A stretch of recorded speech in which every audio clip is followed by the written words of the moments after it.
Airing first on Asheville FM, WSFM LP 103.3 FM, this is The Final Straw, a weekly anarchist and anti-authoritarian radio show broadcasting out of occupied Cherokee land in southern Appalachia.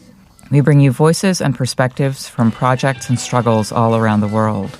This week on The Final Straw, we feature two main guests, anarchist prisoner Eric King and a member of his defense committee. This podcast is being released on the third day of the International Week of Solidarity with Anarchist Prisoners from August 23rd to 30th. The dates relate to the execution dates of Italian-American anarchists Nicola Sacco and Bartolomeo Vanzetti, August 23rd, 1927. More info on the week, including materials and ways to share your solidarity, are up at solidarity.international. And you can donate to the International Anarchist Defense Fund at afundantirep.net. While the majority of the show will be filled by anarchist prisoner Eric King, will be wrapping it in words from his partner, as I said, who also sits on his support committee. Eric was incarcerated in 2014 for an attempted nighttime arson of the Kansas City office of Missouri U.S. Democratic Representative Emanuel Cleaver. Eric claimed this was in solidarity with the community of Ferguson that was in revolt in response to the killing and desecration of young Mike Brown at the hands of the police, known as the Ferguson Uprising. Eric has been generally without phone access for the last 3 years. Eric, who just had his 35th birthday, recently suffered a stroke. He's been at 9 facilities in the last year. He has visible anti-fascist tattoos, and because of this and his anarchism and outspoken perspectives, he's been pitted against antagonistic correctional officers and Nazi gang members and forced to fight for survival. Eric frequently loses his commissary funds when he is moved. He hasn't read a book in 6 months because he hasn't been allowed any.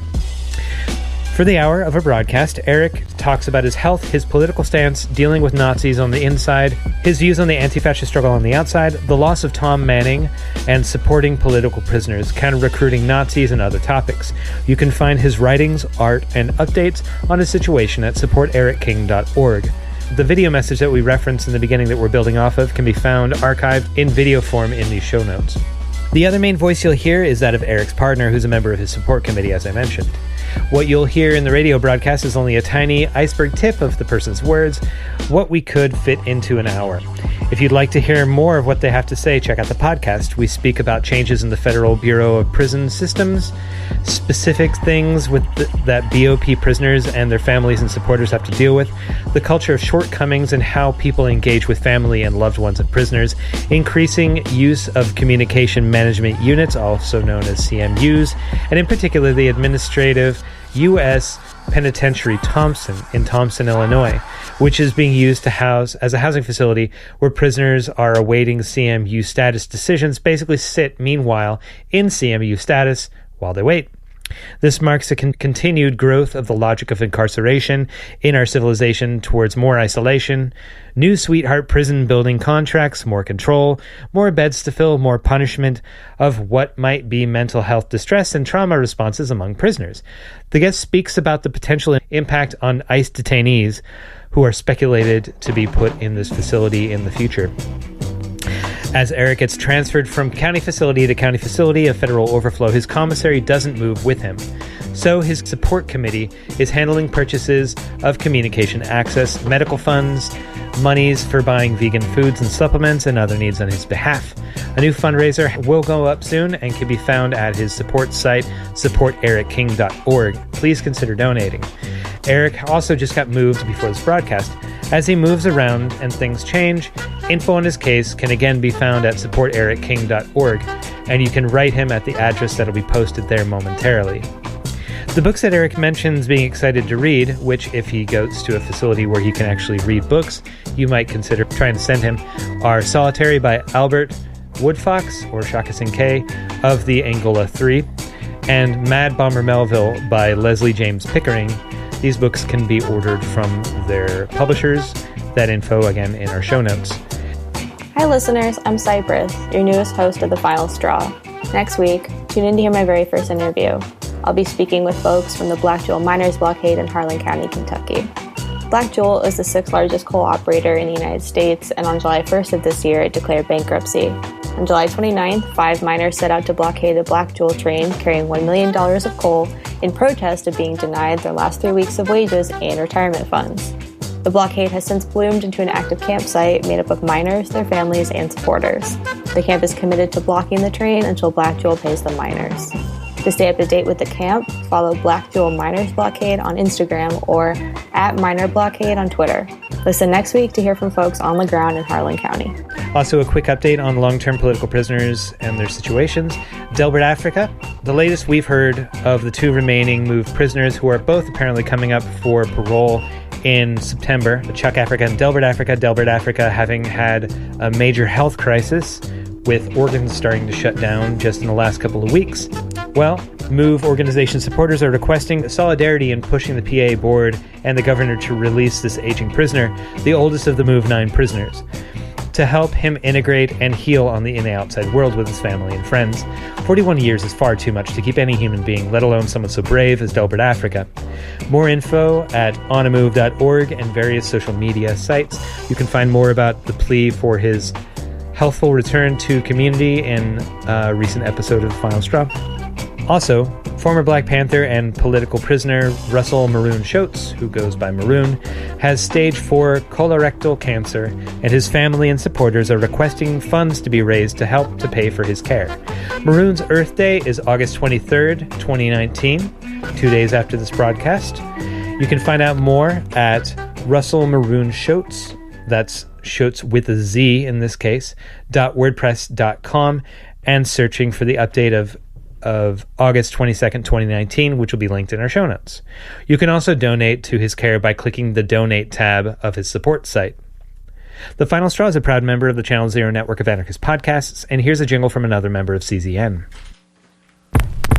The home of theory and real talk, that radical hip-hop. The beat don't stop till every last cop drop the badger off a cliff, like I give a fuck. Wait, hold up. That was 2012 style. It's still fuck the police, but where are we going?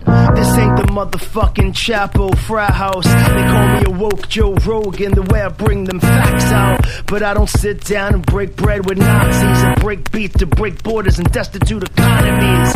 Out here on a Harlan commune where the cops can't find you and them pine trees calm you. Collective liberation, food autonomy and anarchy. Not an identity, some practices to get free. I do this shit cause I like to read and explore what it means to be a real human being. In the Anthropocene, we stay pushing, expanding imagination, think beyond the quote-unquote revolution. Let's get free in the here and now and recognize the little's work from Napoleon to Mao. Shout out the Zapatistas, Rojava, and those who get it. We can live without the state, even if we don't get it. The old world's dying, build a new one instead.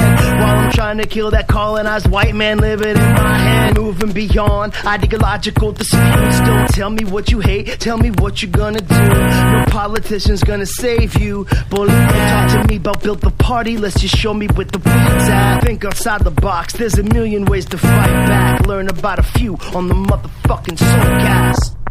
The Soulcast, a bi-weekly podcast at the end of every other week, available on the Channel Zero Podcast Network or wherever podcasts are found.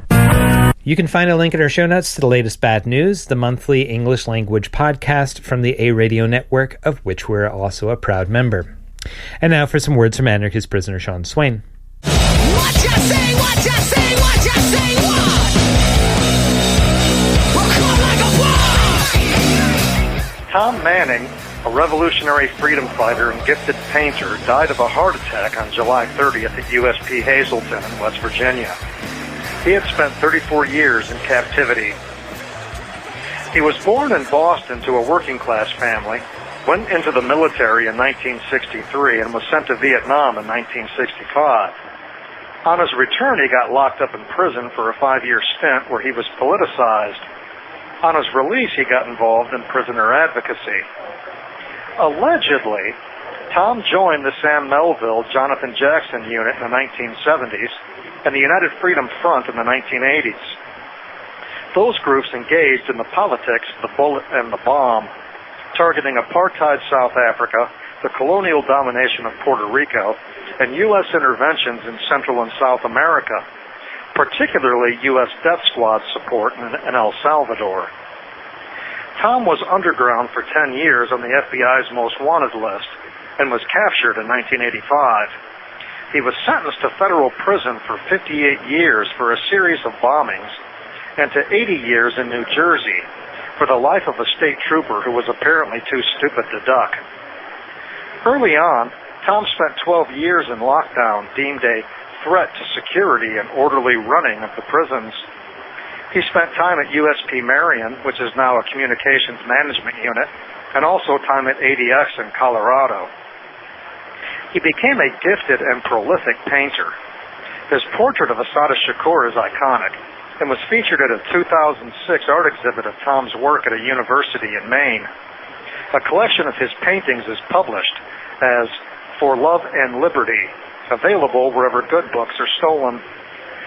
In later years, Tom spent another 3 years in solidarity at FMC Butler when his health was bad and he was struggling to get medical attention to persistent and ongoing problems. He died as much from neglect and medical stalling as he did from a heart attack. On his passing, Jan Lahmann is now the only remaining member of the United Freedom Front still in prison. He needs to get home. Anyone seeking to help him in his quest for liberation can probably find information posted online wherever the Final Straw has a web presence by the magic of the interweb. I think the death of Tom Manning is summed up with the 4 saddest words that can ever be uttered. He died in prison. I never met Tom Manning, and I didn't know him personally, but given the conduct that led him to prison, it is easy to conclude that he was wholly and courageously dedicated to the freedom of others, even at the expense of his own. It is a heartbreaking irony that someone so noble and so uniquely capable should die in a cage, locked away by our common enemy. It is shatteringly sad that we live in such a world where the worst of us yield the greatest power and the best of us die in custody. I think maybe this underscores the dire necessity for all of us to do everything we can to make sure Tom Manning's fate is not Jan Lahmann's fate.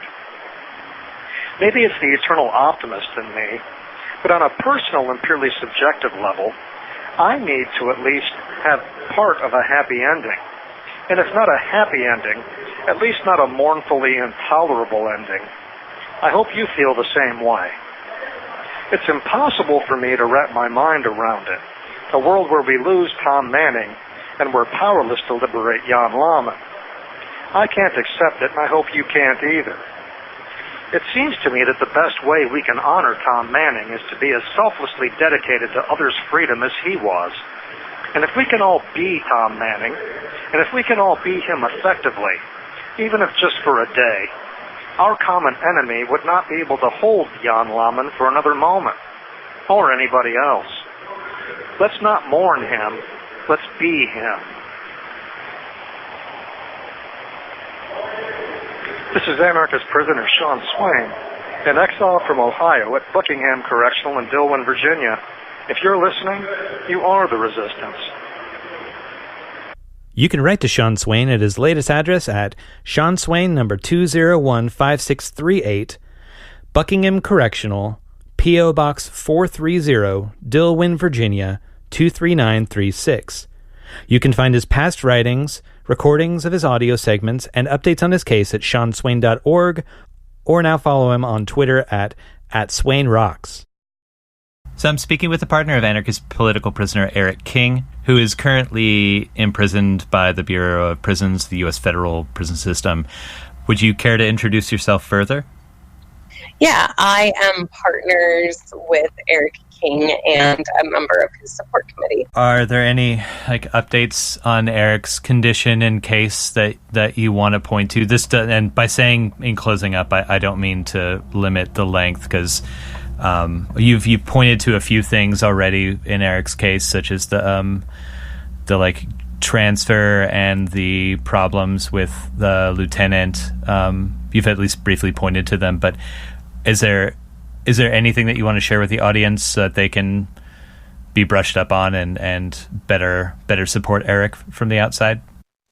Definitely. After Eric was attacked last August by the lieutenant, and the BOP attempted to get federal charges brought against him, The FBI refused to accept the case. He was then referred to both the CMU and the SMU. The SMU referral was denied pretty instantly. He didn't fit the qualifications in any way. But the CMU referral took a little bit of time. And the CMU referral was denied last month, and he was immediately moved out to the yard at USP McCreary, despite the fact that while he was in segregation, multiple guards and lieutenants expressed the fact that they knew that he wasn't going to be safe on the yard, being an anti-fascist prisoner. One guard even told him, to quote exactly, "Oh, goddamn, I hope they let you out. I hope our boys on the yard get to meet the anti-fascist boy," which is comical in a way because they're just straight up expressing their white supremacy, like not even bothering to hide it, that they identify with the fascists on the yard. So after getting on record that Eric was choosing not to check in, he was walked down to the chow hall for lunch. It was weird because it wasn't a time when his unit even had lunch. He shouldn't have ever been down there. But he was escorted to the side of the cafeteria that was closed. It's hard to explain, but it's a fenced-in area where this rather large fascist was sitting waiting for Eric. And the guards sat and watched as this dude started asking Eric about his anti-fascist tattoos while emptying his pockets, clearly getting ready to fight. Eric had this surreal moment where it was just oddly funny to him, the situation. It was a clear setup. They didn't even try to cover that up in any way. Walked from the meeting where he said he was safe into a fenced-in area. The dude attacked Eric. He doesn't remember fighting back, but the guy sustained injuries, so he assumed that he did. He was brought up on disciplinary charges for defending himself and is sitting in segregation. He is a bit pleased with himself because word from the prison shows that Eric really held his own and was able to take care of the situation. He is now eligible again for a SMU referral, which it seems like a weird situation and completely straight up that a week after his denial for a CMU referral, he's suddenly back in segregation waiting on another one. He was found guilty of that disciplinary infraction, so he has 2 assaults on his record in the past year. He has a 3rd assault on staff from being at Inglewood when he drew that cartoon. So he's just racking these up at this point via the BOP. If folks can send Eric letters, that would be incredibly awesome. Articles need to be black and white. We have the specific mail restrictions listed on the support site. He loves anything Manchester United, IRA, boxing. He likes jokes, radical news, science, space, anything really to keep him connected with the world, because after a good part of a year, that connection's been really difficult to maintain for him. If folks want to donate, that's awesome. Those funds can go to commissary and travel. At this point, we don't know what's coming, except for it's been made very clear that they are going to get theirs no matter how many times he's denied for referrals. It's become this weird vigilante thing, it feels like at this point, that if the system can't take care of it and do what they want, they're going to make it happen and orchestrate situations where it happens. He definitely goes through a lot of anger regarding the situation, but at the same time, this hopelessness and helplessness. We are going in the direction that the BOP wants us to. We're getting to the point where we realize nothing we can do will have any effect, but we continue to do it because what else do we have at that point if we're not fighting? So in addition to the message that you sent yesterday, I think, do you have any initial things you want to say to people that are listening? First, it's just really nice to be talking to people. I've been getting a lot of love. I've been getting a lot of support since all this happened a year ago. It's been a real good experience. Like in a bad way, if that makes sense. like, I've been just getting shit on to the point where it almost feels as if, like, I'm afraid people are going to start thinking I'm making this shit up. You know what I mean? Mm-hmm. But I've seen just the absolute best in the community from all these different groups, from you, from New York, Bloomington, Fire Ant, Pittsburgh, just these different groups that have decided, like, we're not going to let this dude get just fucking buried in the swamp. And every time something goes wrong, and there's been so many of those times, it just seems like more and more people decide to stand up with me. And that feels, it's an indescribable feeling to be surrounded by hate and then have an influx of love come in. Like, it's a great feeling. You know what I mean? Yeah, I'm glad that you've been experiencing it on that side, because it's been, I know for all the people that have you in their minds and their hearts, it's been a really roller coastery series of events, and especially with you being silenced for so long and folks not really knowing what's going on with you and how you're doing. You're listening to my conversation recently with anarchist and anti-fascist political prisoner Eric King. More in his case at supportericking.org. Yeah, it's really good to be able to hear your voice and to see video of you too.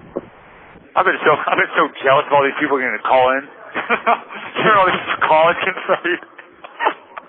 I'm paying $125 in Atlanta for a 7-minute phone call for some jerk from Boston, and just desperate to talk to anyone I love. So thank God we got that muzzle off temporarily for now. Jesus. Can you tell me about how your health is right now? Like, what's going on with you? Man, hey, I hate that I do that, by the way. I always go straight to man or bro. I don't like that I do that, so please forgive me. It's a weird situation, because I had this horrible moment happen in Lee County the second day I was there, where I wake up and I don't recognize myself in the mirror, and the left side of my mouth won't move, and I'm trying to tell my celly, like, call the guards, and it comes out like, and he doesn't understand what the hell I'm saying, and my hand keeps moving by its own, can't feel it. I'm like, holy shit, I'm fucking dying right now. Like, this stroke, I'm gonna die here. And that will happen. We just saw it happen with Tom. Like, these cops will let you die. They're not going to rush to help you. R.I.P. Tom. So that's what happened. And it's been, like, since the beating at Florence, they stopped the shit out of my brain for 20 minutes. So, like, I've always had just daily bad headaches, bad migraines. Sometimes just the inability to speak what I want to speak. So it's just like an accumulation of that. Just maybe all the stress just boiled over. And it's like this mini stroke. Like, what? I'm 33. It's the day before my birthday. And then this bullshit doctor comes 2 days later and says it might be Bell's palsy, which is indescribably stupid of him. Just this insufferable doctor refusing to acknowledge that something serious may have happened so they can avoid culpability at all costs. And so that's been the situation. Like, since then, it hasn't happened again, but I've been panicking about it happening again. Like, it feels like something we need to get tested to see. And that's the situation. I asked the doctors here for headache medicine because, of course, I still get these daily headaches behind my eyes, back of the head, and they say it'll cost $8 to see a nurse. Fuck you, pal. You're paying $8 to see a nurse? You out of your mind? So that's where we're at with the health. And so, because you're not in the same, like, you're not currently in a federal facility, right? Do you still have access to the funds that are on your books? Yeah, we're at Grady County right now. Grady County is a federal, it's an overflow facility. So when OKC, the transfer center, gets filled, start shipping people here, or certain circumstances, I guess. So, yeah, we're at a county-ran jail. It's a county jail. So I don't have money on my actual commissary books here at all. None of it traveled with me. My partner, who you know, has been amazing at getting support for emails and phones and video visits and shit like that. But as far as actual commissary, none of it came with me. It's we're at zero. So that's the situation, and I don't even really need the commissary here, but people can always order food or stuff online if they want to keep me fed. They're not giving us vegan meals here, I'll tell you that. Yeah. We get bologna for breakfast and we get bologna for dinner. It's not disgusting. Can you imagine bologna for breakfast? I mean, I understand pizza for breakfast, but bologna? I'm just kidding. Pizza for breakfast. Like, mom's out of town, so it's time to eat some pizza for breakfast. I was just going to say, you mentioned Tom Manning, and I know that you spent some time with Jan Laman, and I wonder if you wouldn't mind telling folks about how that felt, or like what your thoughts are on that situation. On living with Jan or Tommy passing? On Tom passing. Tom passing is an indescribable hurt, even though I never met this guy. I worship those dudes. Like, I know we always say no heroes and all that shit, but we do have heroes, like whether we want to acknowledge it or not. And there are people in our community who dedicated not just an hour of their time, not just $20, but they dedicated their entire lives over and over to this revolution. It wasn't a Weather Underground thing where they didn't pay any price. Like, those motherfuckers paid no price. Tom, Jan, Ray, David Gilbert, those dudes paid their entire lives to this movement, and they haven't forgotten it. Tommy's still a revolutionary. I talked to some dude in transport right now at Atlanta UST, and he called him, oh, Bomber Tommy? Yeah, man, he hated the government. He hated these bastards. And I was like, God damn, man, this dude is in a wheelchair bound, shoulders destroyed, body is decrepit because of the treatment at the hand of these pigs. And he still would not capitulate to them. And the prison he was at is a horrible prison. It is a horrible prison. Just filled with murder and violence. Like, no joke. And Tommy was so respected there. I've met 6 people that knew him, and every one of them just light up with a smile when they bring up his name. So when I think about heroes in this movement, like, that's what I think of Jan, I think of Ray, I think of Tom, because they gave everything. They didn't just get arrested once and then go off into the sunset and become math teachers at some college. They kept fighting. God damn, they kept fighting. And I don't know, I'm sure you read it, his speech to the judge when he was getting sentenced. And he makes a point to shout out Asada and Sundiata and the spirit of the other warriors who gave their lives to the BLA movement. And at that time, people didn't give a shit about the BLA movement. Like, it wasn't a big movement. It was like 20 people. And Tom made it a principle to say, like, these guys, I'm doing this in their honor. Like, that's the type of dude he was. Even just an hour, a bus ride, 6 hours, 12 hours, whatever, with a person of that standard and that quality, could change your life. Like, it could change the whole way you view things. And that's kind of what living with Jan did for me, was it just really opened my eyes about, like, what this means, like what it really means to be a revolutionary, what it really means to give everything to this. And Tommy did that, man. And he did it with a smile. He wasn't a hateful guy. I talked to Jan and said, I see these pictures of Tommy, looks like a scary badass. He's like, no, man, he's the sweetest teddy bear you've ever met in your life. And there's this amazing picture that Jan has, and it's him, an FALN member, Virgin Island 3 member, Leonard Peltier, Sundiata, Bill Dunn, and Tom. It's just this revolutionary Avengers team. And Tom is just standing in the background, just smiling his ass off at Leavenworth, even though his body just got crippled by the pigs, even though he's been through hell, he's just still smiling. He's just so full of love. And that's the sort of shit that we gotta just keep in our hearts. He wasn't sectarian that I've ever heard. Like, revolutionary is revolutionary. I'm gonna back you. There was no petty drama. It was, we are in this together, and that hurts to lose that. And the way we lose it, because I see that shit happen all the time in here. These cops will let you die. That's something I say to people all the time. They will watch you. They will watch you get killed. They will watch you have a heart attack. And they did that to him, even though he was respected, even though he was 80 years old almost.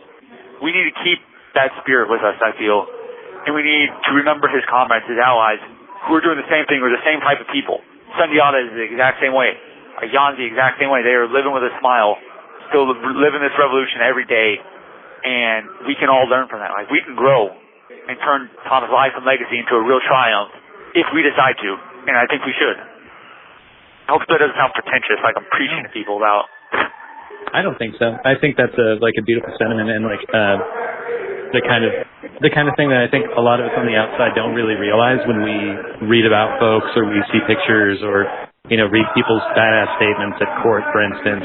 We kind of assume that people are, these two-dimensional robots that just are on this political path and probably, killjoys in real life. But to know that somebody actually has love in their hearts, when that Che quote that gets thrown around a lot about, a true revolutionary is driven by feelings of love for the people. Yeah.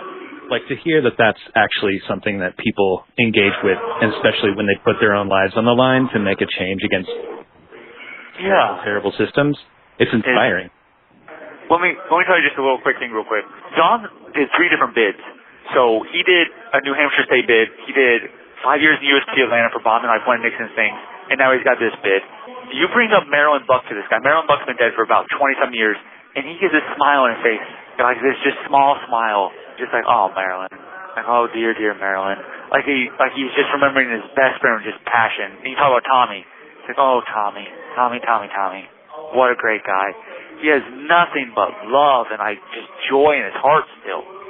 And I'm getting goosebumps right now just talking about it. These people, they're not two-dimensional. They live this. This call will be terminated in 2 minutes. I'm obviously going to call you back. But I think we do need to remember that. And when people write them, write Bill Dunn or write some of these older cats, they're not going to get responses every time.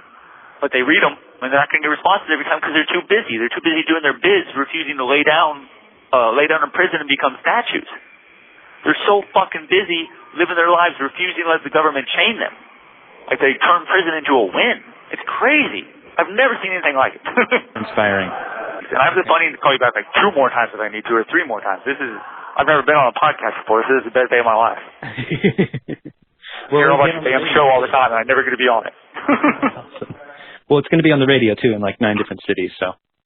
Fuck yeah! It's about time. It's about time I was on the radio. Yeah. You got a voice. Well, I'm going to just hang up. I'm going to hang up and call you right back. All right? Okay, that sounds good. You're listening to my conversation recently with anarchist and anti-fascist political prisoner Eric King. More in his case at supportericking.org. So you work on this project called Fire Ant. I don't know if you want to say any words about your experience of working on that project and getting your words out on a regular and having a more of an invite for people on the outside and other folks on the inside to communicate with you. Yeah, so Fire Ant's ran by my homie Rob out of Maine and by out of Bloomington. And those 2 people just care so much about anarchists.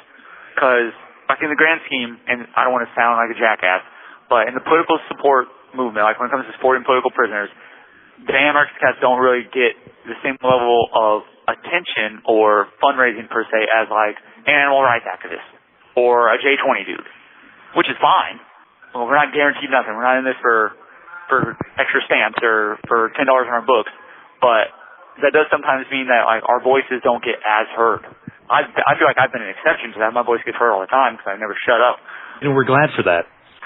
Thank you, bro. But Rob and I started Fire Ant. I think Jennifer Gann, I think it was her idea to say like we need something to join us together because we also don't know each other. I love the shit out of these people like Sean, Michael Kimball, Jennifer, Bill Dunn, Hammond, but I don't know them. I've never met them, never talked to them. It's not like the old revolutionaries in the past where they were all like pals because they're all in the same prison together. So Fire Ant gave all of us a chance to say whatever the fuck we wanted. There's no holding back. If I want to say, I'm going to do something crazy, Fire Ant gives me that position to do it. And I'm just so thankful for that. The Fire Ant Collective is something I'm super proud to participate in because it's for anarchists. It's for us. I hate to be sectarian once again. I hate to divide. But when we're typically maybe not heard as loud, this gives us a chance to have a microphone. And we want a microphone. Like Sean wants to be able to talk loud. Michael Kimball needs to let people know what the fuck is happening in Alabama, these horrible death chambers he's getting held in. Jennifer needs to let people know what she's feeling. And to have that platform is to have just a bit of freedom. And if you've never had your voice completely muzzled for years, you've never known how important that microphone is. And I can tell you that microphone, that voice that Fire Ant gives us is beyond crucial. It's a blessing, and I wish a lot of people read it. I don't know if they realize that it's a fundraiser. Like it goes to Bloomington's war chest, which benefits us. Like Bloomington every month gives money to anarchist prisoners, Marius, me, Sean, whoever. They go out of their way to raise this money every month. They've been doing it for me for 5 fucking years. The first money I ever got was from Bloomington. So this is a fundraiser to help them help us. And so I hope people realize like, maybe when you're reading the zine, that paper wasn't free, that time wasn't just fun time, like that went out someone's day. Please donate a little bit. Please donate a little bit so that Jennifer can get some shoes or some extra paper, or Sean can get some extra soups. Like, this is needed. It's needed. We need help. So that's what I have to say about firing. Cool. So you've been being bounced back and forth a lot in the federal system over the last few years, and I know that's taken a toll on, like, the people that care about you who come to visit and their ability to visit, and for you, I'm sure, like, coming into a new scenario, having to figure out the terrain, figure out how the rules work in those places, who your friends are, who your enemies are. Do you know how long? This is an overflow facility, so I imagine it's a step towards another place. Do you have any idea about where you might go next? Yeah, so, and man, you touched on that, friend. I've been to, I think, 9 different facilities this year. In 1 year, and it takes a toll. I can't even step on a bus anymore without puking. Just looking at the come on airplane makes me nauseous. It's horrible. So I expect to be here no more than 2 weeks. Last time I was here was 2 weeks. Most people are here for a week or two. And so from here, Jesus, Mary, and Joseph, we're either going to Kansas, a county jail in Kansas, or a county spot in Colorado. That's the only 2 things I can think of.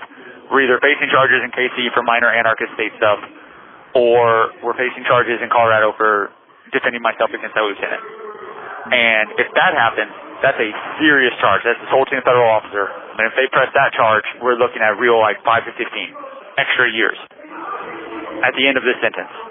So, yeah, that's the 2. I'm not going to be at a federal spot. I'm not going to be at Leavenworth or Florence or none of those places. I'm going to be at another county jail. My money is not going to follow me. Nothing's going to go with me. I have to start all over again. And it is going to be stressful because, especially when you're in our position, when you talk about knowing who your friends are and who your enemies are, the friends are almost no one. The enemies are almost everyone.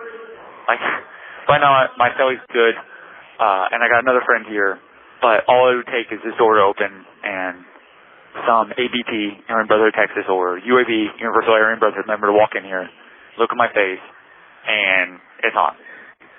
And that's happened multiple times. Like, it got noticed at McCreary when we got jumped because it was a direct result of the Antifa tattoo, and it was so set up.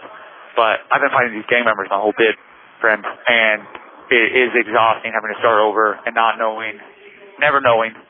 It's exhausting. So that's what's going on with that. A week or two, get moved to one of these other states. They're not telling us which one, and then face more time somewhere, either Kansas or Colorado. Yeah.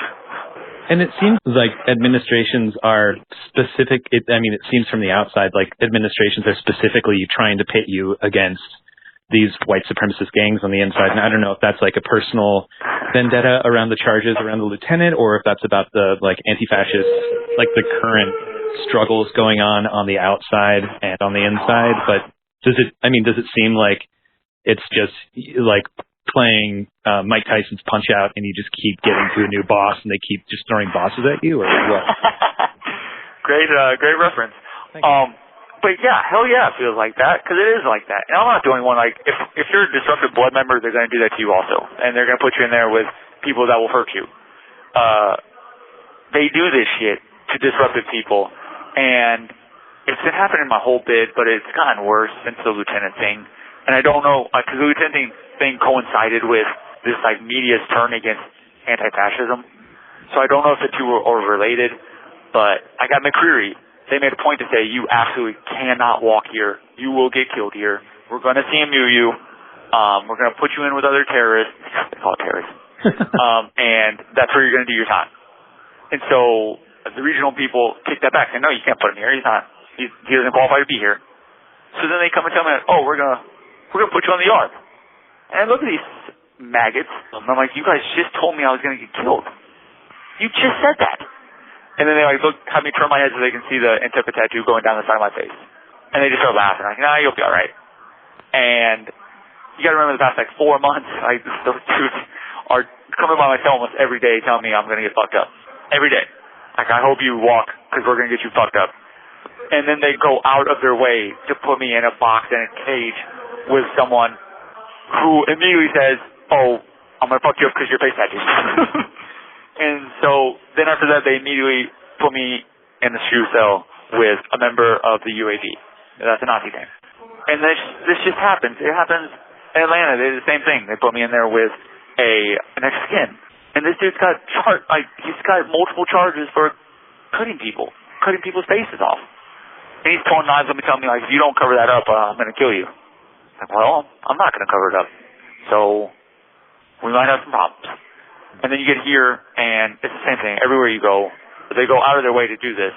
And you just got to know how to play the game. You got to know how to keep your head down. You got to know when it's time to fight. You have to know when it's okay to let someone say something. You don't have to always speak up. Like, that's not right. You know what's right and what's wrong. You cannot please people here, or you'll get your head cut off. So, yeah, they know what they're doing. It's also exhausting. It's exhausting having to constantly be on edge. Knowing, like, is this dude going to jump me? Is this dude just waiting to catch me walking to the shower slipping? And I've been probably 15 fights in prison. 2 of them have been recorded. And they're all because of that. All of them. Every one of them has been because of politics. And that's just a choice you got to make. And maybe I made a bad one. I don't know. Maybe I could have done an easier time. But that's the choices I made, and you pay the price. You pay the price with damage, and it wears on you. So from the outside, it's like I've heard people talk about people who do anti-fascist like research and activism and whatever on the outside, who told me that like a lot of those organizations, most of the participants aren't actually ideologically like super on board with the Nazism thing. It's just a thing of they're afraid of other people, and so the white supremacy that they're coming from engages them to like join this crew of people that'll protect them. But do you find that most of the people that I'm sure all the people that you've conflicted with have something to prove and have like an ideological position that they're towing? Does it seem like most of the people that are UAB or AB or whatever are actually like, when they come out, are they still going to be organizing in that sort of way? See, and that's the thing. Like, and this is very tricky because I've met some really great dudes in here that are part of Nazi gangs, and that's going to sound crazy to people on the outside. It's going to sound absolutely crazy, but it's like you just said. It's a safety thing for a lot of people. It's a safety net where they don't feel safe.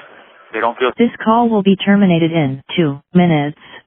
They don't feel safe around people of other races or other groups. And so they do join up, and they might have, racist views, but they're not going to act on them. They're not these people that are going to be marching down the street. They're not Proud Boys or militia members. They're drug addicts. They're low-key criminals. And they don't know how to relate in society. If one of us would have caught them beforehand, like if there was a larger Antifa presence in prison, I bet half these dudes would be rolling with us. But they get caught. They get caught up.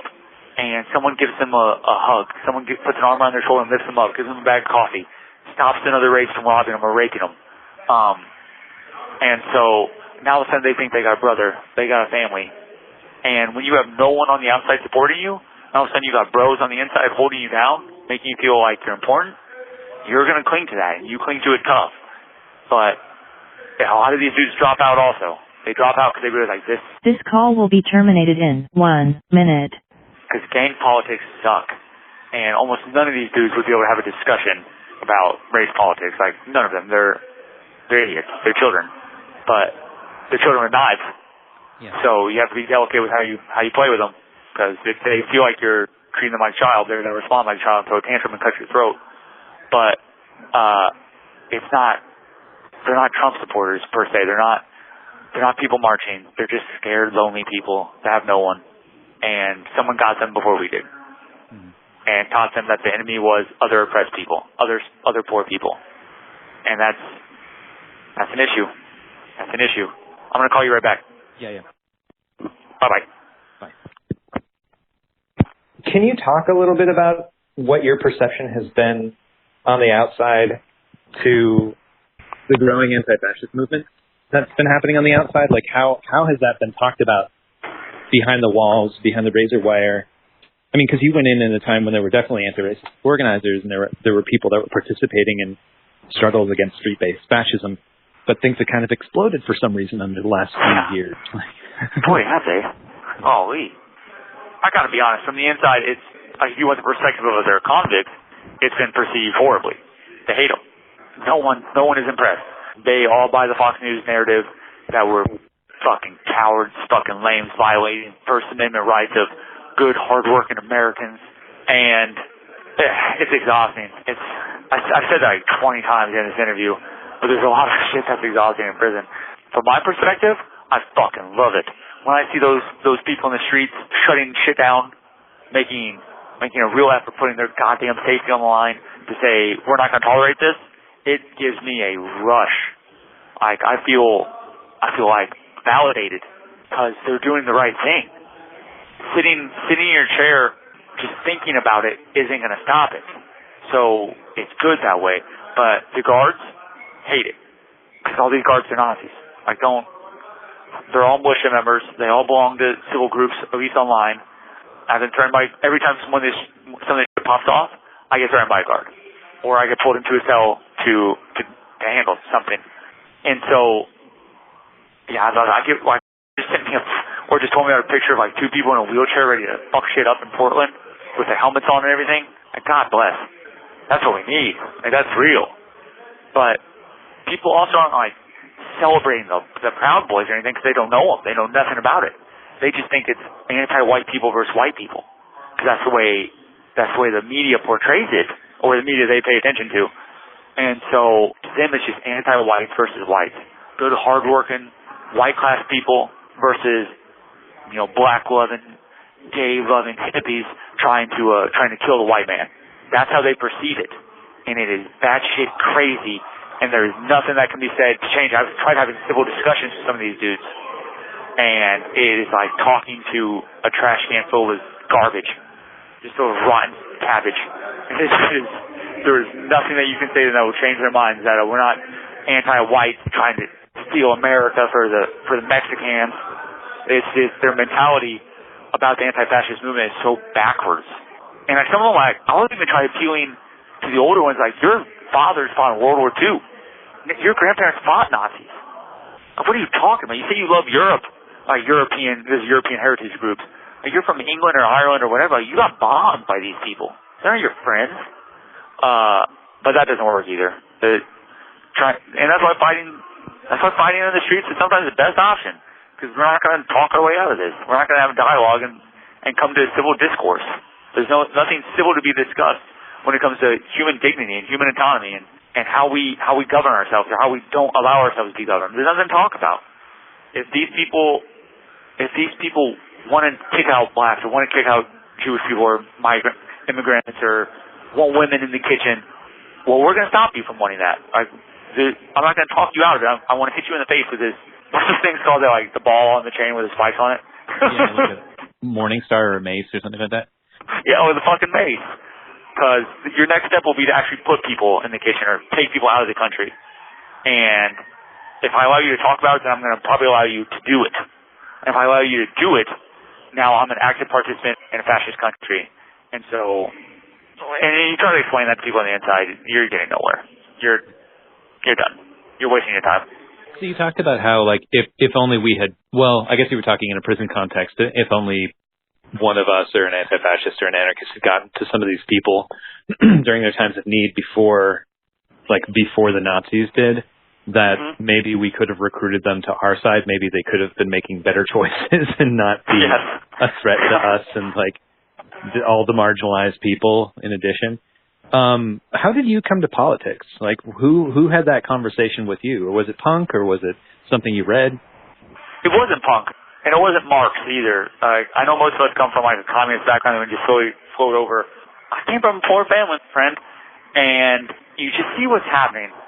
And at an early age, my mom and stepdad, rest in peace, God bless them both, they sent me to Europe. And I got to spend several weeks in France, several weeks in Spain, and doing that, I got to see, like, a global perspective. I got to see capitalism destroying people. I got to see homeless flooding the streets. I got to see workers rioting, workers refusing to work until the government capitulated to them. I got to see these things early on, and just getting out of my bubble really opened my eyes to that. And so then there's, like, just the normal step of, like, someone points me at Howard Zinn. And so, like, almost everyone comes to Zinn at some point in time. And so you read his books, and then you cross-reference back. Is this dude talking the truth? Like, is this real? Did this actually happen? And that's what started happening to me. Like, I was 17, 18. I went to France when I was 16, and that's when I started identifying as an anarchist. Because the anarchist movement there is tough as shit. And so after that, it just progressed and progressed and progressed to the point, like I started falling in love with insurrectionists because I was reading Bonanno and reading these stories and the illegalists of people who were saying, like, I'm not going to wait for this goddamn mass movement. I'm going to make my own movement. Like, my revolution is mine. It's not yours. I'm not going to wait on you to be ready. I'm ready. That's Roy Liesel. You know what I mean? I'm ready now. So that's what started just pulling me into it, just coming from a poor background. I had friends. I got to be honest, there was times where when I was super poor, super young, where you listen to people on the radio and you start thinking, like, blacks and Mexicans are the enemy. Like, they're making me poor. And I could have got sucked into that swamp too. Like, any of us, any poor white kid can get sucked into that swamp quick because it's an easy outlet for your problems. This is why I have problems. It's not because of capitalism. It's not because the upper class refuses to accept my mom's labor as equal value. It's because of these people that are also suffering. They're taking my opportunities. So that could have happened to me too, quick. But thankfully, my brain had a level of compassion and empathy, and saw that it's just batshit stupid. And that's what pulled me. It's just being poor and then traveling. I really recommend travel if you get a chance. Yeah, world's a big place. Yeah, it's pretty humbling, I think, to be out there and to be especially like out of context where you're the person who doesn't speak but a couple of words maybe of whatever language. Yeah. That's a really good perspective to put that. Because like I've been to Egypt, you know what I mean? I went to Egypt, and now all of a sudden I have to like struggle to find the words, and I have to hope that someone there is compassionate enough to like be patient with me. And that's what people go through here.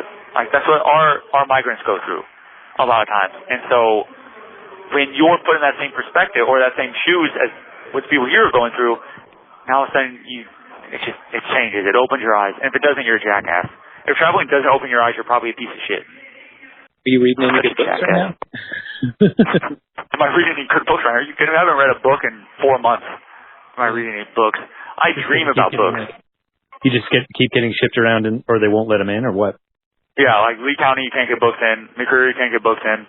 Here, no one knows the address. Like, you can't get books in. Oklahoma City, you're not getting books in. Atlanta, you're not getting books in. I want to read Albert's book about his time in Angola. Like, that's the one, isn't it? Like, that's the book that people need to be reading right now, I feel. Mm-hmm. You know what I'm talking about, right? Yeah. I don't know the title of it, though, but... I think it's called, like, Solitary. I think that's what it's called. But then there's, like, the Sam Melville book. There's a book about Sam Melville called The Mad Bomber. And I don't know if you know this, John was in goddamn Attica with Sam Melville. John did time in Attica. He was there with him like 2 months before the riots broke out. Well, I didn't know that. I knew that there was a Sam Melville brigade at one point or unit, and Jonathan didn't see it, but I didn't know they actually shared space. That's crazy. You talk to John about Sam Melville, he almost cries. He gets teared up. He loves the shit out of that dude still, and he knows like what happened to him, and it's fresh still. So I'd like to read that book too, just to get a broader perspective of Sam. And then that Solitary book, because someone does that amount of time and say, like, they're built as such strong material, and they have so much to teach us and so much we can learn from. That's wisdom there that we need to gather. I mean, and also, like, getting politicized inside a prison and deciding to hold this, like, stance that puts you in direct opposition with the same asshole warden for the course of 30-something years for just being an anti-racist, like, that's an incredible amount of, strength. There's so much I gotta be honest, it's gonna make me sound horrible, but I didn't have much respect for politicized prisoners until I came to prison. And then you see how rare it is. And you're like, God damn, for someone to find like the George Jackson knowledge, or the Angola knowledge for these bros that become Panthers inside prison, or become politicized inside prison. I just met a dude in the Lee County SHU. His name is Thomas Smith. He goes by Mad Dog. He's head of the blood gang. He's got 3 lives. And me and him were riding back and forth. Like, we were shooting kites to each other, long kites, 6-page kites, under our doors. Because he is the most revolutionary-ass dude I've ever met. Like, he gets it. And he was helping me figure out how to do my SHU time in Lee County with no mental stimulation whatsoever. No books, radios, magazines, newspapers. So he was putting me on about how to survive that. And he's going to ADX now because he refused to bow down to the system. Like, so he's on his way to ADX. He's going to get buried for the rest of his life. But these politicized prisoners, the real ones, the ones that put their lives on it, like the Angola cats and everything, like, it's powerful. There's a level of power that I didn't appreciate until I got put in.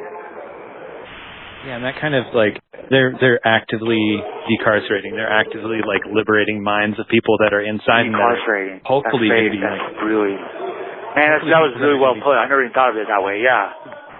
You know, they're breaking down the walls that people, like I would imagine when people internalize the fact that they're in a position that they can't get out of, and they just sort of accept it. Like, they're giving people a pickaxe to be able to, like, go through that wall and say, like, yeah, your body's here right now, but understand why you're here, understand how you can fight that This system. call will be terminated in 2 minutes. Well, we got 2 minutes left. This has got to be the last one. I can't spend $80 on a phone conversation. Totally understand. We'll kick some funds your way, too, for the cost. But, bless your heart for that. Do you have any closing thoughts for the listenership? Any shout-outs you want to make? Man, I just want to shout out everyone out there that's doing anything for anyone. Like, for real. This is a cold world it can be. And so even if you're not actively supporting me, but you support Jalil, you're calling and trying to get him released for his parole, if you're supporting one of the Move brothers, they're still in. If you're writing Oso, if you're writing Dr. Shakur or Maroon, if you're doing anything for any one of us, like, that just, give yourself a fucking hug from me, for real. Because this is a cold game. And we will get buried here if you guys don't keep holding shovels. If you people don't keep holding shovels to unbury us. And a lot of you seem to have shovels. And I just... This call will be terminated in 1 minute. Like, it could make me cry happy tears even talking about it, for real. It's really, really special. There's a lot of us on the outside that have love for you and all the other people that are inside struggling. And, you know, it's a relationship, and we wish you the best. And, yeah, we'll keep in touch. Yeah. Yeah, and thank you for this. Thank you. Yeah, thanks for everything. I really appreciate it. This made me feel really special. You are. You are. Holy shit. Just remember it. You are. Big hearts. Big hearts around these parts. So you've been organizing with researching and organizing with other family and friends of prisoners, folks who are in a similar situation to you. What sorts of problems have they expressed experiencing besides the obvious of their loved ones being stuck in concrete cages? I would say there's two forms of issues, one of which folks that are outspoken prisoners, especially within the BOP, those prisoners are specifically being targeted and have been targeted through a very effective campaign via the BOP to silence people that are speaking out. So if there are prisoners that are actively speaking out, they get moved away from their families. They get placed in special facilities to limit their communication. They experience any number of retaliation that happens on a direct level. On the other side of things, a hugely difficult thing to navigate is the bureaucracy of the BOP. Nothing that is specifically policy is guaranteed in any way, shape, or form. Legal process is a joke, which is the process that prisoners have to go through to introduce any sort of civil filings against the BOP. There are major roadblocks along the way. There are issues with people in power using their discretion in many ways, be it shutting down visitors. In our experience, it has become a long-term phone block that the prison says won't be removed for years. There are just any number of things that the prison staff directly have their own discretion over, but at the same time, the specific policies, there's no guarantee that any of them will be implemented. So it feels like you're just constantly reaching in the dark to try to protect your loved one. Well, I guess so. Like, if the legal recourse hits a wall, and if someone is a prisoner is like attempting to engage by filing grievances, and that's not going anywhere in the internal court system, does it feel like there's any recourse to reaching out to federal politicians about specific instances or about patterns, or is that just like a brick wall? I think that it's happened before for specific well-known prisoners. It's more difficult in the personal situation, Eric being an anarchist political prisoner who is in prison for attempting to firebomb a state representative's office. That really leaves little sympathy from politicians. The grievance process hits major walls. It's supposed to be the legal process that prisoners have. It's supposed to be this gift to prisoners to give them the ability to sue the BOP. However, you have to file a grievance, and that grievance has to be denied, and then you file another one up higher, and it's this ladder of grievances. However, even on the most basic level, especially when you're in segregation, there's no documentation regarding you asking for a grievance, which you may not, a grievance form, which you may not get, or them actually filing the grievance form you have. And you only have a specific amount of time after an incident to file. I believe it's 6 months, because Eric's grievance forms were lost over and over in our most recent situation. At this point, he's very likely unable to file on it at all, which means the attack that he experienced from the BOP and from the lieutenant will be unanswered. If the prisoner isn't able to complete the process or even get their grievance in time, that's pretty much it. They will never have a chance of legal recourse. And pressure from politicians, can happen, and I imagine at times they can have an effect, but the BOP doesn't care as much. They don't care about being blatant in the things that they do, because there's really no direct consequence to them. They are their own entity. They are the government. They are able to do basically whatever they want. So the impunity that prisoners experience in terms of corrections officers and wardens and such really shows the lie to the transparency of democratic government in this extreme instance of people being held in cages. In particular, how the leeway that administrators and COs are allowed in the day-to-day operations seems like it can allow for vendettas from staff to follow prisoners from facility to facility in a way that there's no recourse because it's not coming through official channels. Is that something that Eric has experienced? Oh, 100%. It can be as simple as a prisoner using their legal process to keep themselves safe, to attempt to hold the prison accountable.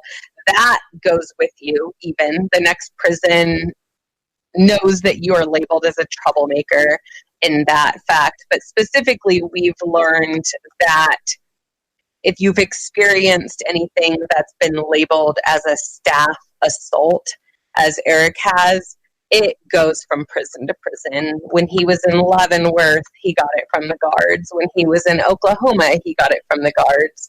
At McCreary, it's become very obvious that he's got it from the guards. At this point, to be 100%, we're starting to have a lot of thoughts regarding this is what the rest of the time is going to look like for us. It's a slippery slope.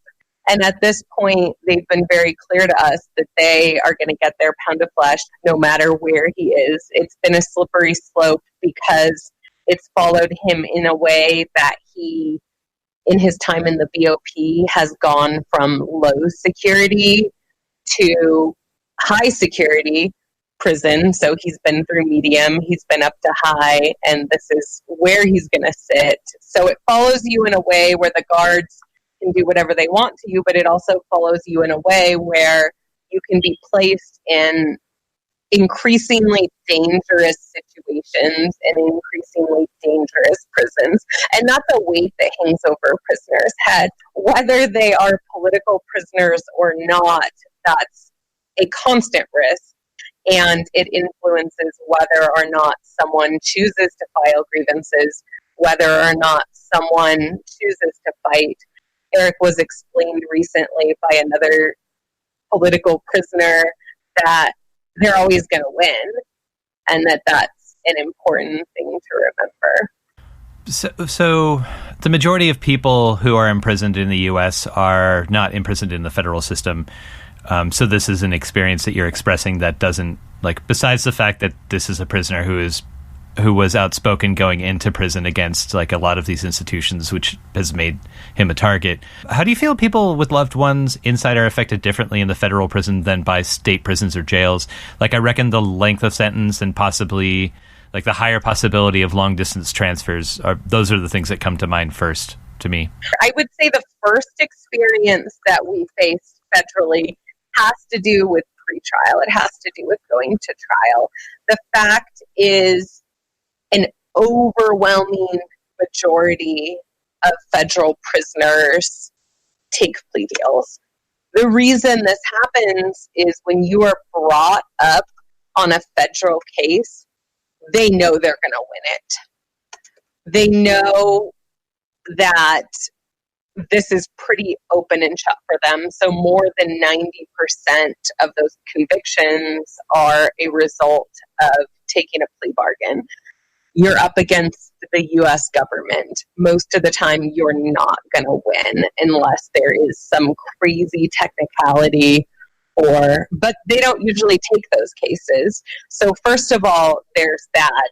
Second of all, besides the fact that you're going up against the U.S. government, that you can file grievances, you can file inspector general complaints, none of it's going to work. The biggest threat that keeps people down, that keeps people from fighting, is the fact that in the federal system, they can pick up your family member and move them anywhere in the country. There is a very specific process, even when it comes to a prisoner reporting sexual assault by guards. The threat immediately is that for your protection, they pick you up and move you. So even if a guard were to sexually assault or rape someone, the consequence isn't on the guard. The guard isn't removed from the facility.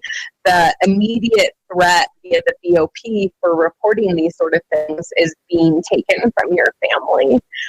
Also, the federal government doesn't have to follow as many things regarding mail processing that a lot of policies when it comes to state prisons have to follow regarding phone calls. The only thing you are guaranteed in the federal system is paper mail. That's it. You're not guaranteed to be able to make phone calls. You're not guaranteed visits. You're not guaranteed anything besides paper mail. So the threat of these things being taken from you is pretty huge. There's not really any recourse besides going through their system.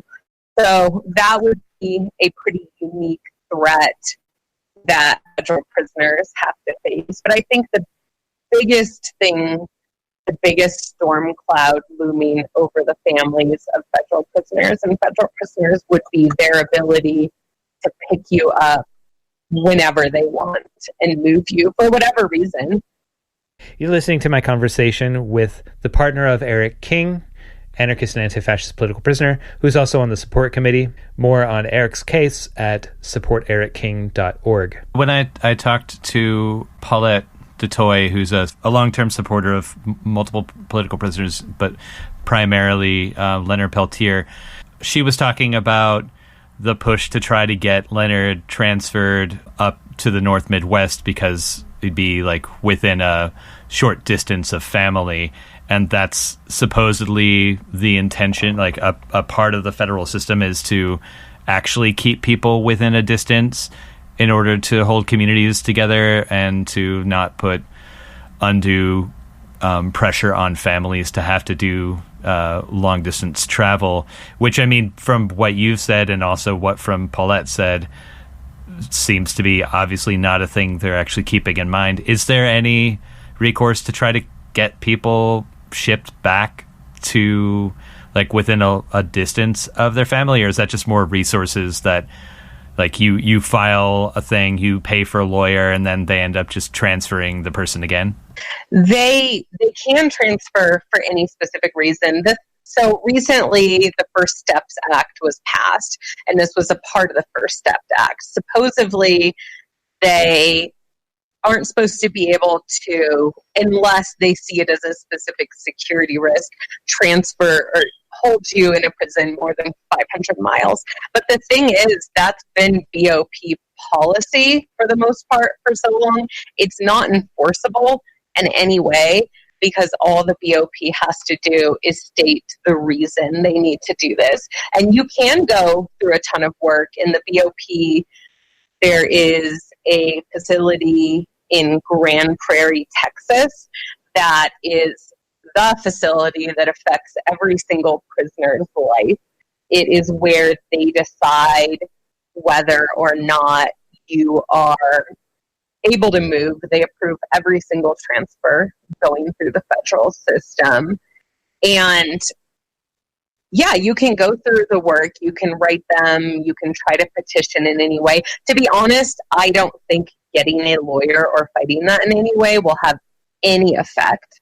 And it's just wasted effort, because the BOP is not necessarily interested in dealing with lawyers. And there's no recourse, because if somebody were to want to sue based on something, they would have to go through the entire grievance process, and the government is able to say still at the end of that process that this person, for whatever reason, needs to be further.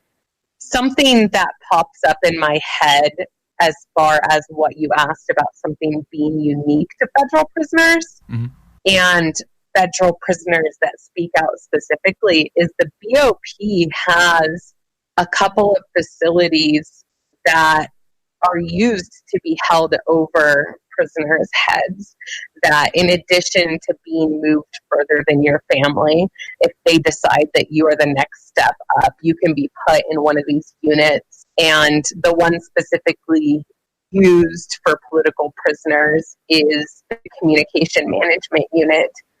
It is almost a rite of passage for a lot of political prisoners to be placed in there from time to time. Some get placed immediately. It is where the BOP holds anyone that they believe that their communication from the outside world is a specific threat. And what does a CMU look like? I think Daniel McGowan got in trouble actually for writing an article while still being held in the prison system about CMUs. As far as what a CMU looks like, prisoners who have been there have been involved in numerous lawsuits with no wins against CMUs existing. The people who have been there refer to what the experience is extreme deprivation. It's sensory deprivation. Prisoners are only guaranteed 2 phone calls a month, 2 15-minute phone calls a month. They are, via the program statement, allowed 2 emails a week. Their letters are limited to a certain amount of pages. They are only allowed 8 hours of visiting a month, which is live monitored by a very specific person. It's glass visits. The BOP, unless you're held in segregation or administrative segregation, the ADX and the CMU specifically, I believe the SMU has some aspect of this as well, but I believe it's a step-down unit. You are not allowed contact visits. This is extremely devastating to families. I have to say, my children specifically are very anxious about this. There's a very specific threat when you're choosing to speak out against the BOP in any way. via articles, in our experience, poetry, really anything, is that at that point, you could go the rest of your loved one's sentence without touching them again, without hugging them, without being able to play games, without any of those things that are just a lifeline for prisoners. What sorts of organizing are family and friends of prisoners doing to communicate about the terrible staff and to share resources with each other on the outside? Did you say prisoners or political prisoners? I guess I don't know which is a more useful thing to ask about, because I reckon you're also communicating with like non-political prisoners' families, but maybe not. Do you want me to ask about political prisoners in particular? I guess so. As far as if we're going to talk about political prisoners, there really isn't like a network necessarily. You have to just be connected with other like spouses of political prisoners. There are like message boards when it comes to like federal prisons. Like one thing, I'm not sure if this like applies to anything, but one thing like I've experienced with the different prisoners is the community that's created among family and friends of people at that facility. Very specifically, people notify each other when there's lockdowns. People bring extra clothing to offer it up to others who are told their clothing isn't appropriate. People carry Ziploc bags to help people if they didn't bring one, to be able to bring their money into visits. There's definitely a huge sense of community when it comes to families of prisoners.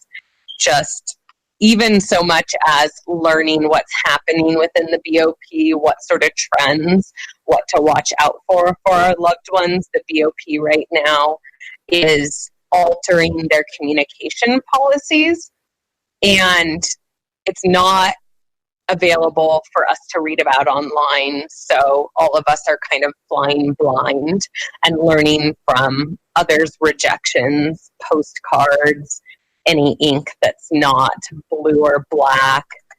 In some facilities, photos, thickness of paper, anything like that. So the communication network is pretty valuable in being able to learn the ins and outs of specific prisons and policies. I don't know. I can speak to my experience directly with families of other political prisoners if you want. Yeah, that'd be great.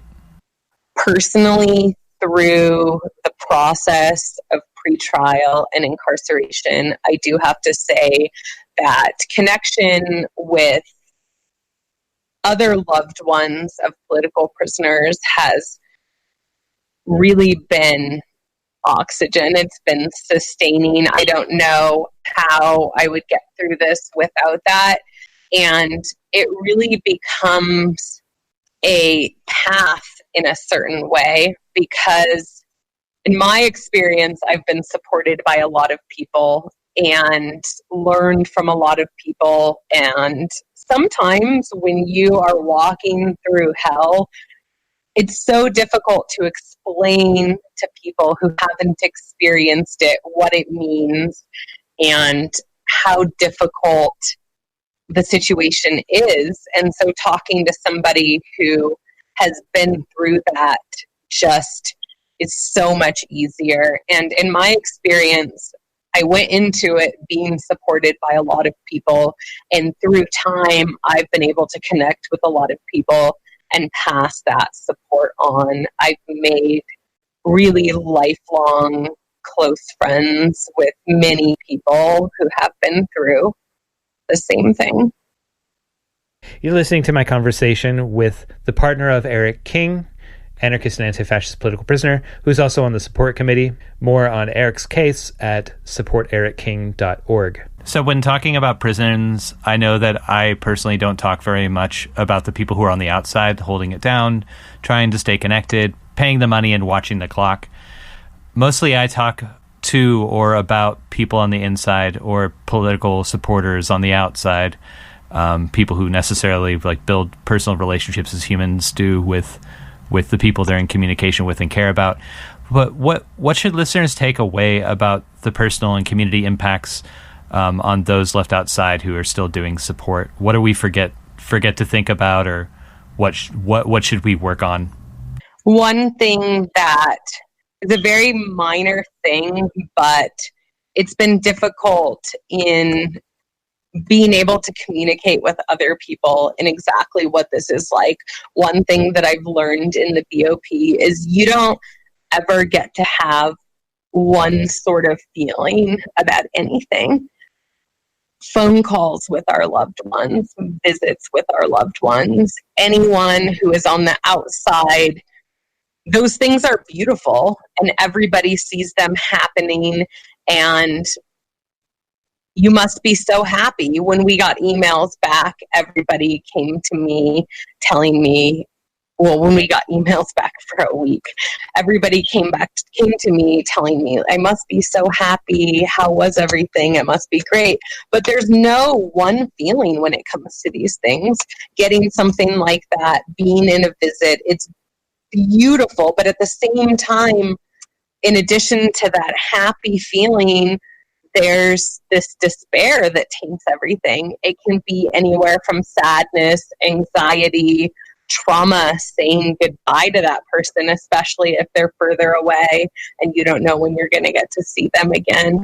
Nothing can be absolute, which means our feelings of love, our feelings of relief at seeing our loved ones, nothing and no feeling is just one thing. The happy feelings are tainted with stress and anxiety, and there's a lot of sad situations in which it can be conflicting as well, because you take the crumbs they throw you, and that can be happy.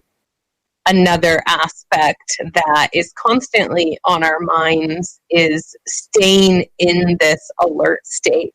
I hear a lot of people communicate the exact same anxiety that I've had, which is walking out of the room and not picking up our phones, because you never know when that person's going to call you.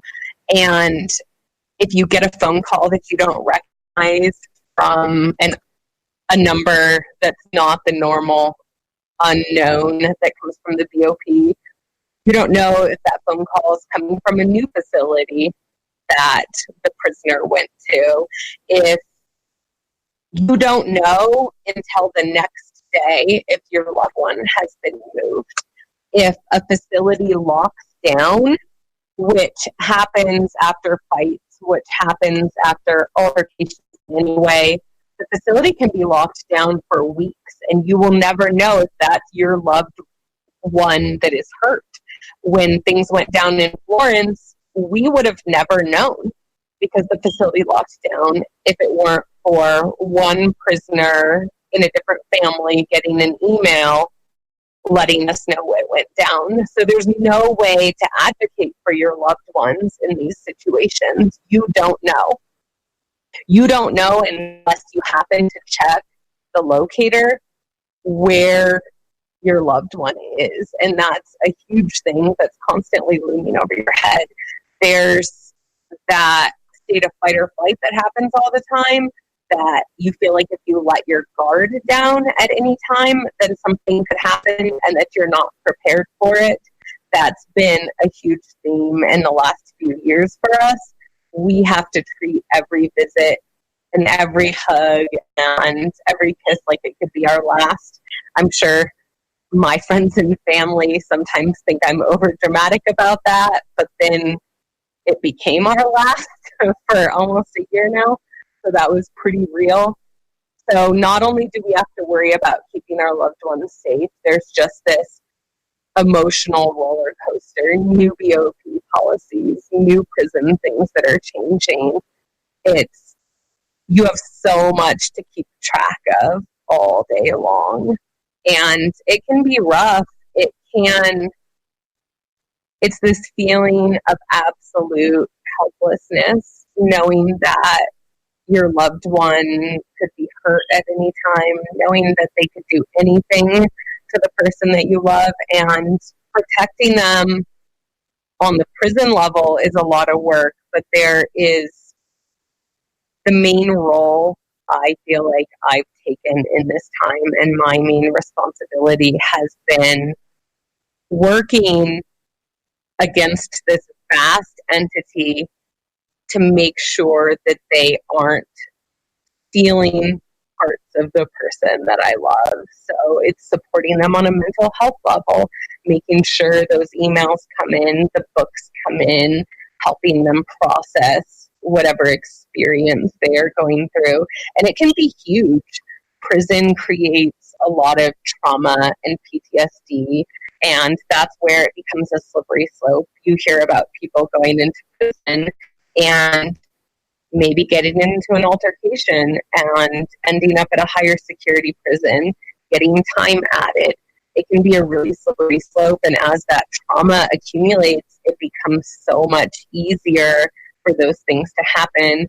I know even in Eric's experience, there's a lot of trauma and disassociation that began after being attacked by the lieutenant, and the fear that maybe one day a guard's going to touch him or a guard's going to do something, and that's the point that he disassociates. It's a very difficult thing all around, and we don't get to rest. It may seem like it being long distance and being families of prisoners, maybe just taking up the time that's email or taking up the time with phone, but it is all day, every day in our lives.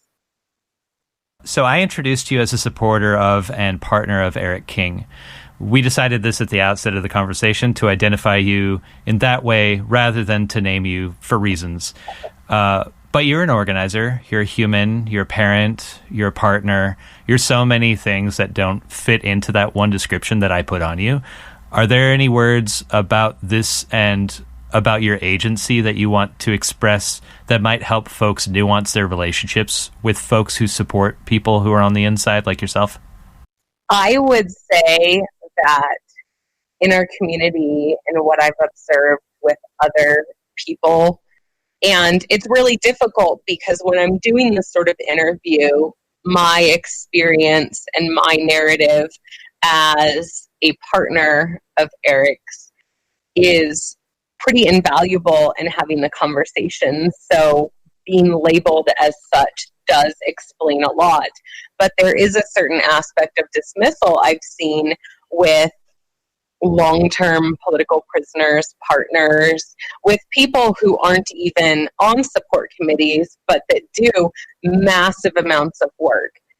Every partner of a political prisoner and every family member of a political prisoner is doing a lot of behind-the-scenes work when it comes down to it. And I think it is important as a community not to dismiss that work. Can you say a few words about what you understand about AUSP Thompson? Like, what development in the logic of the BOP does this facility express, and what changes does it foreshadow? Eric's been able to observe a lot regarding what's going on in the various prisons that he's been in segregation, and there seems to be this massive trend right now, and even among the facilities that I've been able to get in contact with family members, it's been shocking to find the amount of people right now who are waiting in segregation for SMU referrals, which is a special management unit. And the way the BOP states the program statement is this is where they send the most violent of all the prisoners. And there's a very specific process they're supposed to follow, and these prisoners are supposed to meet very specific qualifications for placement. At this point, we are pretty positive another referral is going to come in for Eric.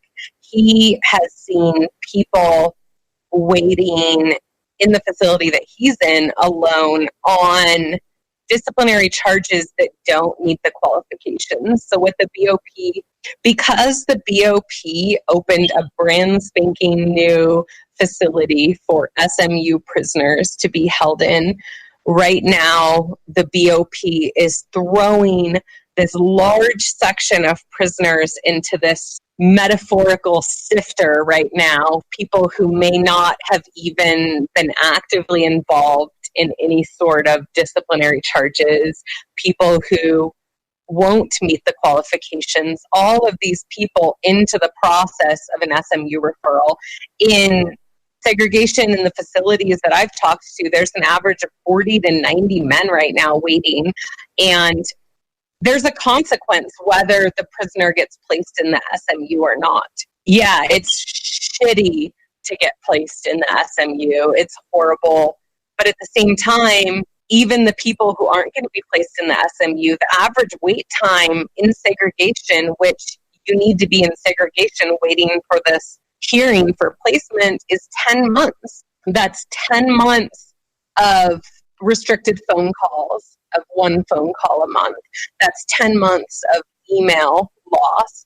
That's 10 months of in-person visiting lost. That's 10 months of people's lives. I mean, I know of people waiting for 2 years regarding a hearing for the SMU. A lot of times in segregation, they're not allowed books. They're not allowed photos.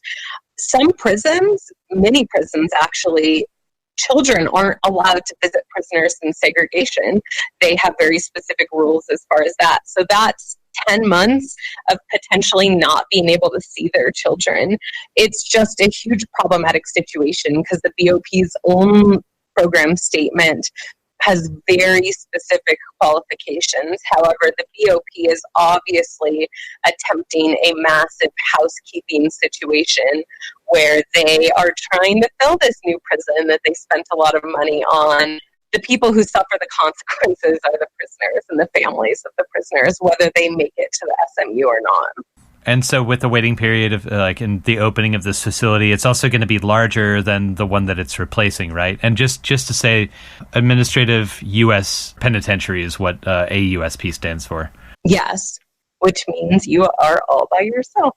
This is the opening of a new facility that was a state facility before that's being upgraded to a federal prison with increased restrictions on the people going into it. And it's also not only there's been another prison that's been closed, but this new prison that's being opened in the existing Thompson Correctional Center is going to hold more prisoners than were before in SMU status, right? Why are they increasing the amount of cells of this sort of restriction?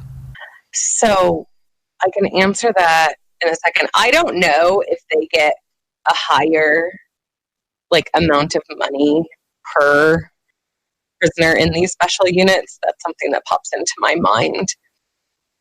I would say, and it doesn't necessarily answer your question, but at this point, what's happening, because there is an increased amount of beds and increased space, instead of classifying people who get in specific situations as qualifying, at this point, all it means is the BOP has a bigger net to cast. They have more beds to fill, and so they are really reaching in a lot of situations with who may or may not qualify for the BOP. I mean, it's just a bigger house. So if you have a bigger house, why not fill it up? Yeah, and the logic, at least at state levels, and just in the U.S. in general, and incarceration, and I would say worldwide, based on the American model in Spain and in Greece and Italy and other countries that I've heard about, is to just increase the security model of incarcerating people, to build more supermax style prisons where a maximum security was a thing before, where before that it was a medium, just increasing the repression and ramping it up on people as the norm. And this is throughout different administrations over decades. Does that seem reasonable, or is that a bit of guesswork? I mean, it's always guesswork when it comes to the BOP or other prison systems, but what it really seems like is that it's a lot easier. Yes, there are more qualifications, and they have to create these brand new programs and figure out how they're going to work. But even if you're just talking about visiting, there's a trend across the nation, not in the BOP, but in various prison systems, county jail, state prison systems, to remove in-person visits and replace that with video visits. Not only does it, in those situations, amp up the profits that come from these visits, because people are often buying time on Skype-like programs from out of state, but it makes it easier. I mean, they don't have to pay for guards in the visiting room. They don't have to worry about family members bringing substances in, which is a big fear in prisons. They don't have to do any work at all in a lot of this. And if they don't have to give a certain amount of emails, if it's limited, they don't have to have staff approve those emails. If there aren't prisoners out on the yard, they don't have to worry about altercations that come from that. They don't have to worry about being challenged by prisoners or groups of prisoners. It really takes away a lot of stress for these prisons. And if they could keep everybody in that situation, in my mind, they would have a lot more capacity regarding incarcerating folks. There's an aspect that comes into play in the federal system right now that for a time it looked like it was going to have a pretty big effect, and there was an influx of people federally being held on illegal reentry. And there's a lot of talk within the BOP that there's space that needs to be made, since Trump has made it clear that he wants to prosecute people for illegal reentry, and for folks that is entering the country illegally being caught on a second offense. And for folks that don't know, that carries a federal prison sentence prior to deportation. And there was many people Eric was sitting with that was doing this sentence, which is a big cost to the government when we're keeping people in prison prior to deporting them, but also more space needs to be made. And so there's a big rumor mill within prisoners that the reason they're creating like more higher security spots or more room is to make room for the folks that the administration has made clear that they want to also place in the federal prison system. Yeah, I guess that just points to the fact that like the same technology is being used for, you know, putting people in cages for crossing a made up fucking line in the desert as people who speak out or defend their families or commit crimes of survival or what have you. It's all the same struggle against the same enemy. It's all the same struggle, and it's significantly easier to keep people in more administrative segregation. It's significantly easier to have literal boxes that we put people in, that they are only allowed out for an hour a day in a cage, that they aren't allowed to communicate via email. They aren't allowed to have phone calls or severely limited phone calls. If all the prison systems in the world that we talked about started going towards this, which a lot of them seem to be, it really lowers the motivation of restructuring the prison system or reforming the prison system, which a lot of us know is completely pointless as far as prison reform goes. It removes all motivation to reform the system in any way. It makes it super easy for them. They don't have to have as many guards on duty. They don't have to have as many people to monitor phone calls. They don't have to have as many people to monitor visits. They just have this huge capacity now to take more people into the prison system, in my opinion.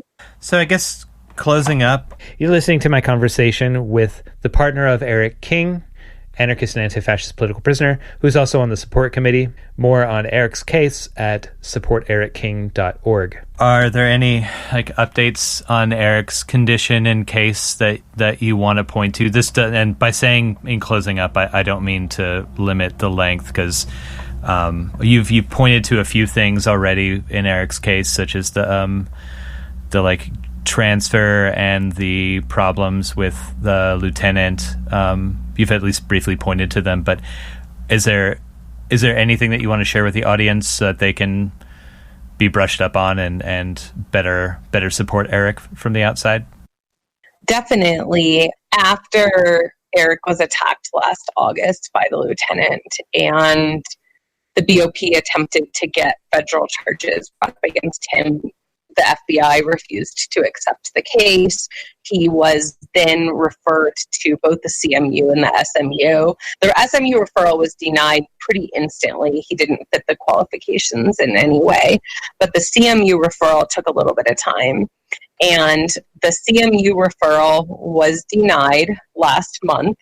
And he was immediately moved out to the yard at USP McCreary, despite the fact that while he was in segregation, multiple guards and lieutenants expressed the fact that they knew that he wasn't going to be safe on the yard, being an anti-fascist prisoner. One guard even told him, to quote exactly, "Oh, goddamn, I hope they let you out. I hope our boys on the yard get to meet the anti-fascist boy," which is comical in a way because they're just straight up expressing their white supremacy, not even bothering to hide it, that they identify with the fascists on the yard. So after getting on record that Eric was choosing not to check in, he was walked down to the chow hall for lunch. It was weird because it wasn't a time when his unit even had lunch. He shouldn't have ever been down there. But he was escorted to the side of the cafeteria that was closed. It's hard to explain, but it's a fenced-in area where this rather large fascist was sitting waiting for Eric. And the guards sat and watched as this dude started asking Eric about his anti-fascist tattoos while emptying his pockets, clearly getting ready to fight. Eric had this surreal moment where it was just oddly funny to him, the situation. It was a clear setup. They didn't even try to cover that up in any way. Walked from the meeting where he said he was safe into a fenced-in area. The dude attacked Eric. He doesn't remember fighting back, but the guy sustained injuries, so he assumed that he did. He was brought up on disciplinary charges for defending himself and is sitting in segregation.